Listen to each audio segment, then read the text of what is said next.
বিসমিল্লাহির রহমানির রহিম। আসসালামু আলাইকুম। আজ আমরা পড়ব correct form of verbs Barishal board 2024। এইখানে যে প্যাসেজটা আছে সেটা কিন্তু ডেসক্রিপটিভ মুডে লেখা। অর্থাৎ এটা এক ধরনের ডেসক্রিপশন।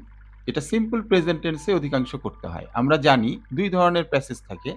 একটা হলো পাস্টের কোনো স্টোরি যদি বর্ণনা করা হয়, তখন আমরা সেটাকে কি করি? অধিকাংশই পাস্টে হয়। আর যখন কোনো একটা বিষয় নিয়ে আলোচনা করা হয়, তখন সেটাকে কি বলা হয়? Descriptive passage. এই ডেসক্রিপটিভ প্যাসেজে অধিকাংশই কি হবে? প্রেজেন্ট ইনডিফিনিট টেন্সে আমাদেরকে করতে হবে। Tigers are known. আমরা এটা প্যাসিভে করেছি। কারণ টাইগার তো আমাদেরকে জানে না। আমরা টাইগারকে জানি বা চিনি অ্যাজ ফেরোসাস অ্যানিমালস, ভয়ংকর প্রাণী হিসেবে। এজন্য এটা প্যাসিভে হলো। যেহেতু টাইগার্স আছে সেজন্য আর হলো। বাট দে হার্ডলি কিল। দে আছে এইজন্য অর্থাৎ মূল ভার্ব হয়। তাহলে কিল, কিলই আছে। Any animal when they are not hungry. তারা সাধারণত কোনো প্রাণী হত্যা করে না যখন তারা ক্ষুধার্ত থাকে না। ইউজুয়ালি দ্য টাইগার্স, টাইগার্স এটাও কি থার্ড পারসন প্লুরাল নাম্বার। তাহলে যা মূল ভার্বই থাকবে, যেরকম ভার্ব সেরকমই থাকবে। Usually the tigers reside in deep forest. সাধারণত তারা গভীর জঙ্গলের মধ্যে বসবাস করে।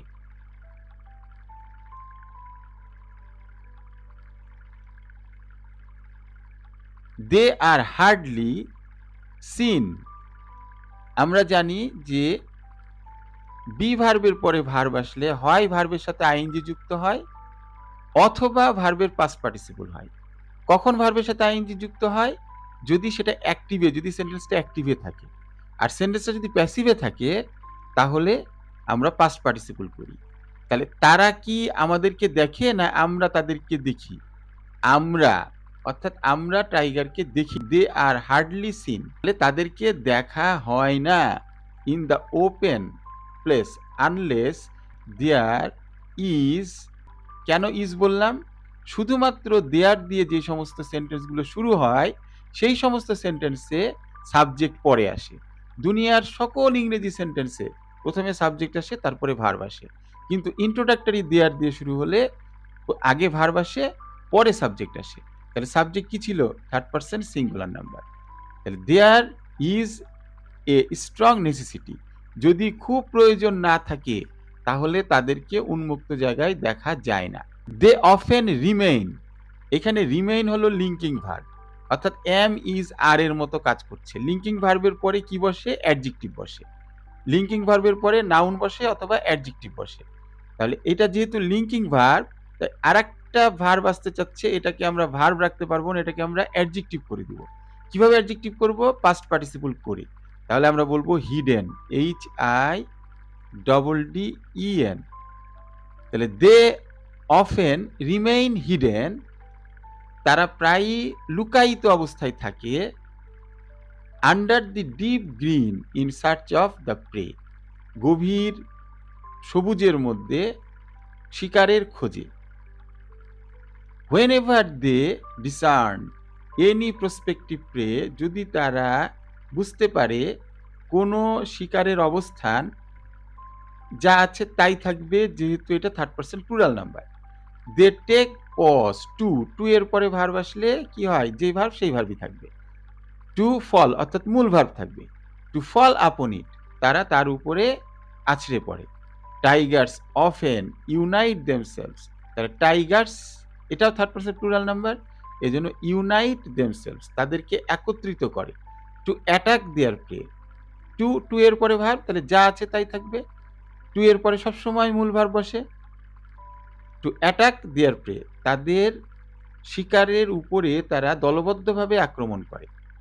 ফ্রম ডিফারেন্ট ডাইরেকশনস বিভিন্ন দিক থেকে। অ্যান অ্যাডাল্ট টাইগার একটা পূর্ণবয়স্ক বাঘ ডিভর মানে গিলে খাওয়া। তাহলে যেহেতু অ্যান এটা থার্ড পারসন সিঙ্গুলার নাম্বার, এই জন্য হবে DEVOURS। Devours 20 to 30 kilograms of meat. প্রায় 20 থেকে 30 কেজি মাংস খায়। অ্যাট এ সিঙ্গেল মিল একবারে। অ্যাট এ সিঙ্গেল মিল, একবারে। In our Sundarbans the numbers of tiger, এই ডে বাই ডে দেখে আমরা বুঝতে পারছি যে এটা যেই ফরম্যাটেই থাকুক না কেন, এটাকে আমাদের কি বানাতে হবে? প্রেজেন্ট কন্টিনিউয়াস টেন্সে পরিণত করতে হবে। তাহলে কিভাবে আমরা করব? আমরা জানি প্রেজেন্ট কন্টিনিউয়াস টেন্সে আগে একটা বি ভার্ব থাকে। The number of Tigers is increasing. কেন ইজ হবে? কারণ এখানে নাম্বারটা হলো সাবজেক্ট। ডে বাই ডে সুন্দরবনের বাঘ প্রতিনিয়ত কমছে। পোচিং এর কারণ কি? পোচিং মানে হচ্ছে শিকার করা। আমরা বাঘ শিকার করি। And illegal trafficking. Illegal trafficking বলতে কি বোঝাচ্ছে? অবৈধ পাচার। আমরা কেনাবেচা করি, বাঘ কি করি? পাচার করি এক দেশ থেকে আরেক দেশে। আর এই ২ টা কাজ। তাহলে একটা হলো পোচিং, শিকার করা, আর একটা হলো ট্রাফিকিং। তাহলে are the main reasons of decrease, কমে যাওয়ার পিছনের মূল কারণ। সো দ্য কনসার্ন মানে সংশ্লিষ্ট যারা আছে, অথরিটি কর্তৃপক্ষ, শুড বি কমিটেড টু, প্রতিশ্রুতিবদ্ধ হবে। আচ্ছা, আমরা কি জানি যে এমনি সাধারণত টু এর পরে ভার্ব আসলে মূল ভার্ব বসে।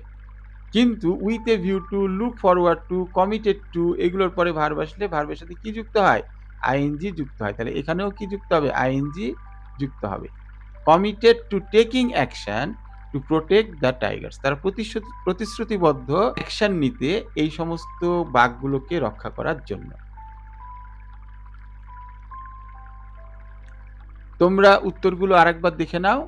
আজকে এই পর্যন্তই, আগামীকাল আবার দেখা হবে ইনশাল্লাহ।